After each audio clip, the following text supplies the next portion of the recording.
Os objetivos da Rússia não mudaram. A Moldávia está segura hoje graças à resiliência do povo ucraniano.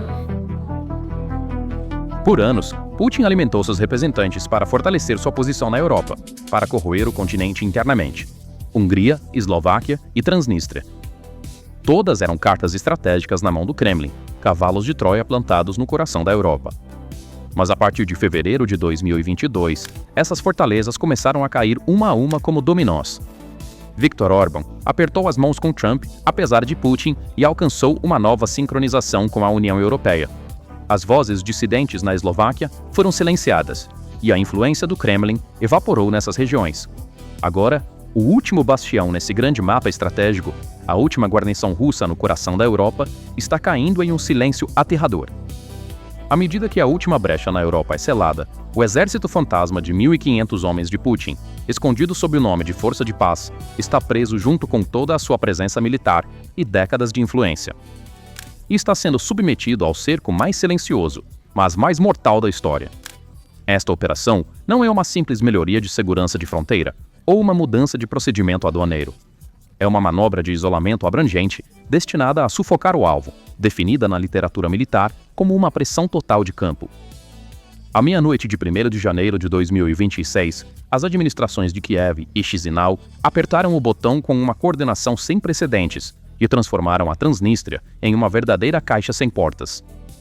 A Ucrânia selou completamente sua fronteira de 450 quilômetros com a Transnistria, com barreiras descritas como intransponíveis, câmeras térmicas e tropas de fronteira mobilizadas.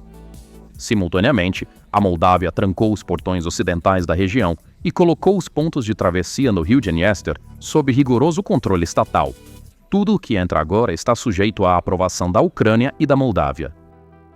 Os 1.500 soldados russos presos na região e oficialmente disfarçados como Força de Manutenção da Paz são agora os sujeitos da mais estranha crise de reféns na história da guerra moderna. A situação deles é muito mais grave do que um cerco clássico. Mesmo que tenham munição, o combustível diesel para operar aqueles tanques, as linhas de abastecimento logístico para alimentar os soldados e, mais crucialmente, sua conexão física com Moscou foi cortada. Relatórios de Ocinte do campo e dados de fontes locais indicam que a estrutura de comando russa na região está em estado de pânico, realizando verificações de inventário e relatando que os recursos existentes não serão suficientes para durar o inverno. Essa estrutura, que foi sustentada por anos por suprimentos ilimitados da Rússia, começou a sofrer necrose, como um órgão cuja artéria principal foi cortada. Especialmente com a interrupção do trânsito de gás natural russo pela Ucrânia no início de 2025, a segurança energética da Transnistria também colapsou. Quando os generais de Putin olham para o mapa, enfrentam uma realidade aterradora. Não há maneira física de chegar lá para resgatar ou reforçar aqueles soldados. Eles não podem reabastecer por via aérea, porque o espaço aéreo da Moldávia e da Ucrânia está fechado para aeronaves russas, e qualquer violação os tornaria um alvo legítimo para os sistemas de defesa aérea. Eles não podem alcançá-los por terra, porque o exército ucraniano transformou a linha de Odessa em uma fortaleza. Eles não podem se aproximar pelo mar, porque a marinha russa no Mar Negro já foi confinada aos seus portos. Este pedaço de terra, que a Rússia vê como seu quintal e que ameaçou a Europa por décadas como uma zona de conflito congelado, agora se transformou em uma prisão a céu aberto para os soldados russos.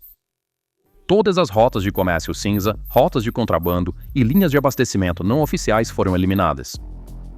Ao examinar a dimensão técnica do bloqueio, fica claro que ele visa não apenas o pessoal militar, mas toda a estrutura econômica da região. A estrutura estatal da Transnistria dependia inteiramente de subsídios russos e contrabando.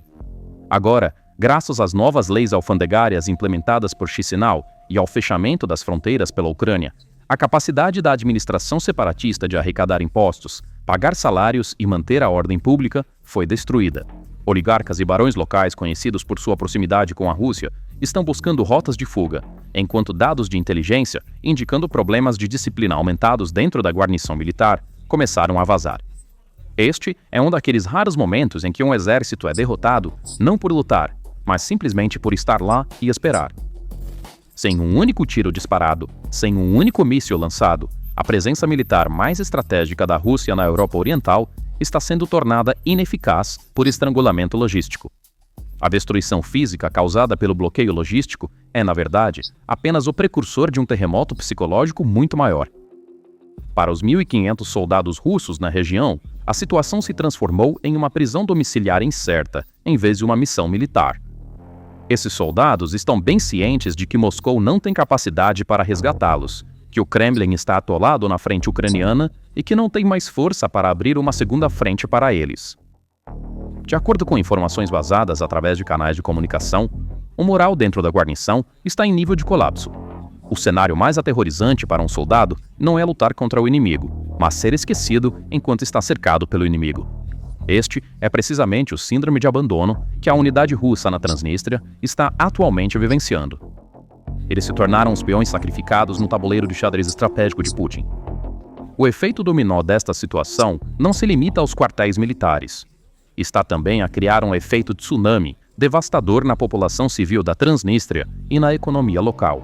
As pessoas que durante anos foram embaladas com a promessa de que a Rússia nos protegerá, a Rússia nos dará gás, agora enfrentam radiadores frios e prateleiras vazias nos supermercados. O corte do gás russo paralisou as instalações industriais na região, especialmente a enorme usina que fornece uma grande parte da eletricidade da Moldávia. Isso envia a seguinte mensagem para as pessoas da região: a Rússia já não é mais uma garantidora, a Rússia agora é um fardo. A ilusão artificial de prosperidade e segurança proporcionada por Moscou foi destruída.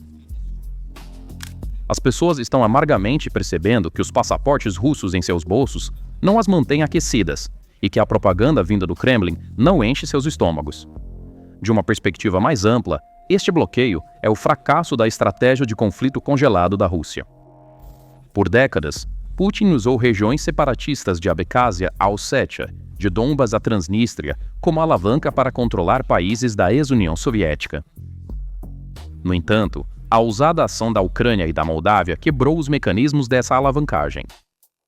A Transnistria não é mais uma algema impedindo a Moldávia de se juntar à União Europeia. Em vez disso, tornou-se uma vitrine da fraqueza da Rússia. Este efeito dominó envia uma mensagem para outras regiões separatistas, sob a proteção da Rússia, do Cáucaso à Ásia Central. Quando o dia chegar, o Kremlin não poderá protegê-lo. Este é um dos pregos mais concretos no caixão do imperialismo russo. Além disso, para a Ucrânia, esta situação é uma vitória vital em termos de segurança de seu flanco sul. Esta adaga, que por anos teve o potencial de apunhalar Odessa pelas costas, agora foi embotada. O exército ucraniano agora tem o luxo de deslocar as tropas que precisava manter na fronteira, com a Transnistria para a frente oriental, ou pontos mais críticos. Os planos da Rússia de usar esta região para realizar um golpe na Moldávia ou cercar a Ucrânia pelo sul fracassaram, e a iniciativa estratégica passou completamente para as mãos de Kiev e Chisinau. A presença militar russa na região transformou-se de uma força ameaçadora em um grupo de refugiados lutando para sobreviver. Para Putin, isso é mais do que uma derrota militar. É um desastre completo de prestígio.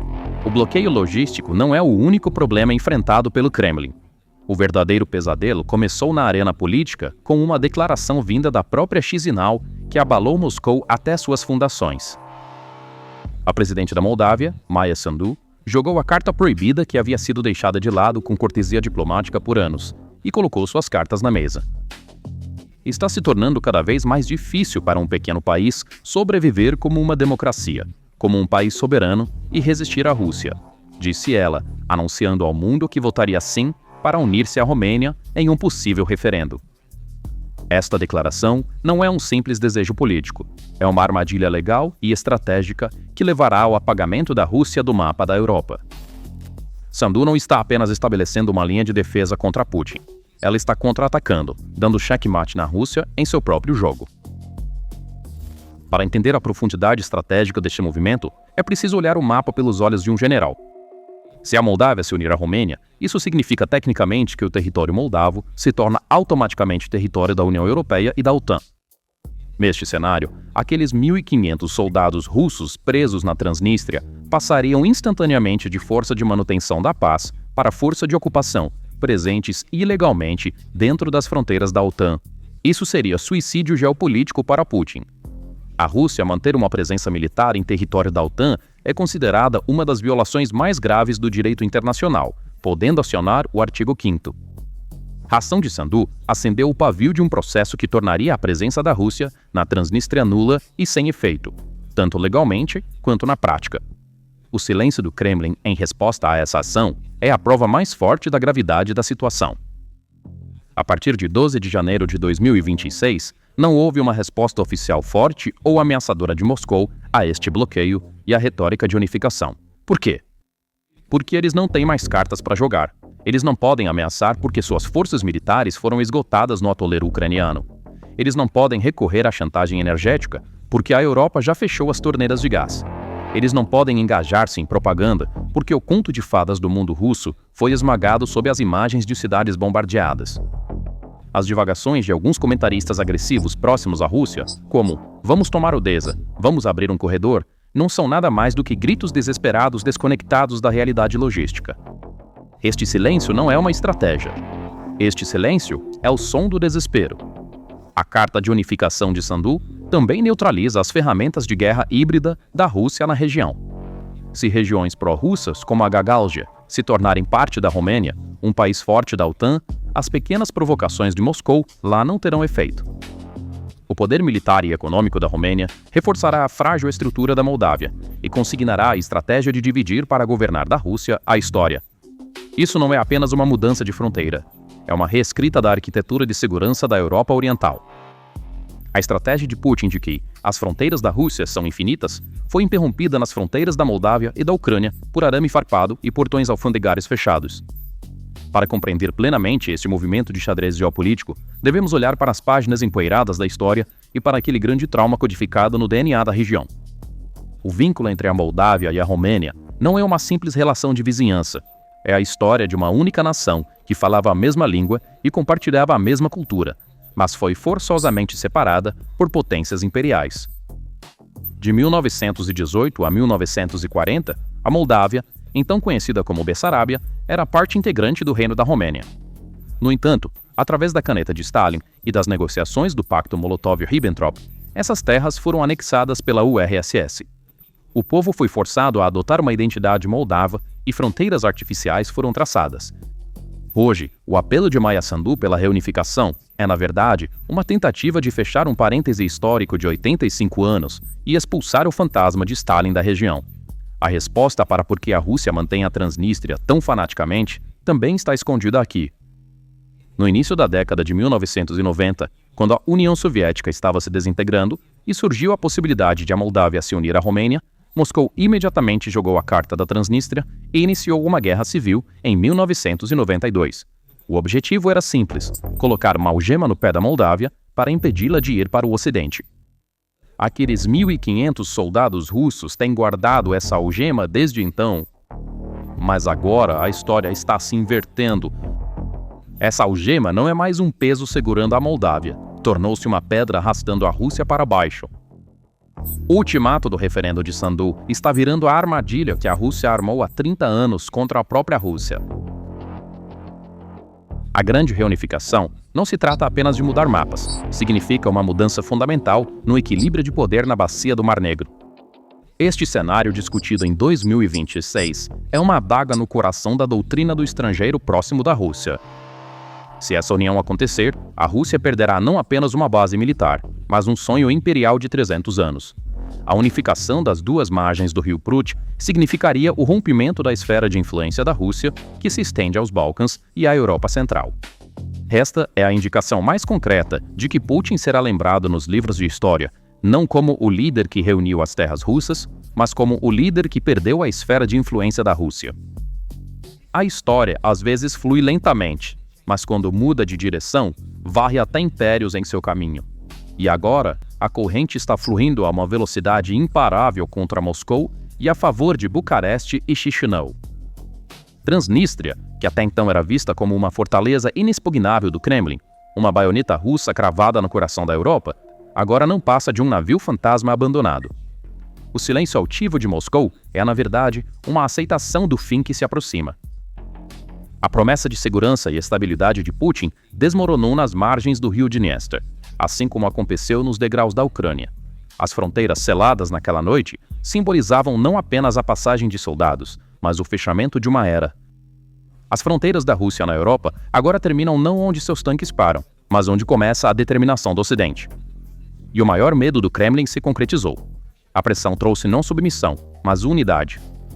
Aqueles 1.500 soldados sob cerco são, na verdade, reféns das ambições regionais da Rússia. Pegos entre o movimento audacioso de Sandu e o punho de ferro da Ucrânia, este último reduto caiu. O mapa mudou para sempre. A mensagem é clara, definitiva e irreversível. A ocupação acabou. Não há mais para onde correr, nenhum porto para se esconder. A guerra não apenas chegou à porta da Rússia, ela tirou a casa da Rússia. Então, quais são seus pensamentos sobre este assunto? Por favor, compartilhe suas opiniões nos comentários. Para se manter informado sobre as análises especiais da PPR Global, inscreva-se em nosso canal e lembre-se de ativar as notificações. Obrigado por nos escolher.